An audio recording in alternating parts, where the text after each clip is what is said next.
তো হ্যালো বন্ধুরা, কাল ছিল অমাবস্যা। তো দেখো মায়ের ভোগ রান্না করে পরে নিয়ে যাচ্ছি নিচের বাড়ি থেকে উপর বাড়ি। আর দেখো আমাদের বাড়িটা কি সুন্দর সাজানো হয়েছে, খুব সুন্দর লাগছে। আমাদের আষাঢ় মাসের অমাবস্যাতে আমাদের মেন কালী পূজা হয়, প্রত্যেক অমাবস্যাতে এরকম কালী পূজা হয়। আর ফাইনালি চলো ঠাকুর ঘরে উঠে যাচ্ছি।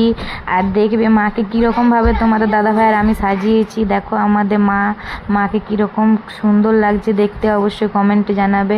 এখানে ঠাকুর মশাই চলে এসেছে, পূজা জোগাড় যন্ত্র করছে। আর তার সাথে আমিও সব কিছু হেল্প করে দিয়েছি।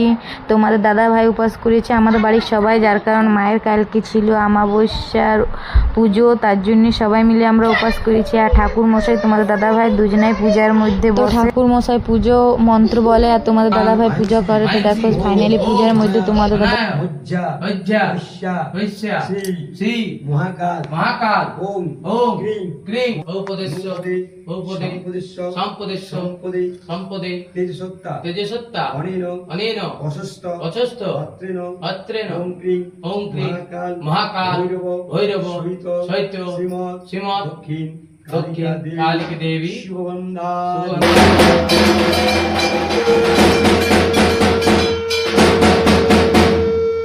হবে যজ্ঞী। অনেকটাই পূজা এগিয়ে গেছে, পূজার শেষে হয় যজ্ঞী কালী পূজার। তো দেখো যজ্ঞীর আয়োজন হচ্ছে, তোমাদের দাদা ভাইয়া ঠাকুর মশাই মিলে করছে। আর আমি একটু ভিডিও ক্লিপ নিচ্ছি, যার কারণে তোমাদের সাথে শেয়ার করব বলে। তো ভিডিওর পাশে থাকবে, ভিডিও ভালোবাসা দিবে, আর অবশ্যই সবাই লিখে দিবে জয় মা কালী। সবাই ভিডিওর পাশে থাকবে। আর ব্যস্ততার মধ্যে থাকার কারণ কাল তোমাদের সাথে সেভাবে ভিডিও ফটো কিছুই শেয়ার করতে পারিনি। তো শেষমেশ এরপর যজ্ঞীটাও শেষ হয়ে যাবে। একটু করে ক্লিপ নিয়েছি। দেখো সবাই আমরা বসে আছি, ঢাক ঢোল সবে বাজছে। ফাইনালি যজ্ঞীও শেষ হয়ে গেল। তো চলো তারপর হবে মায়ের আরতি। তো চলো একটু তোমরা আরতি দেখো। তো জয় মা তারা।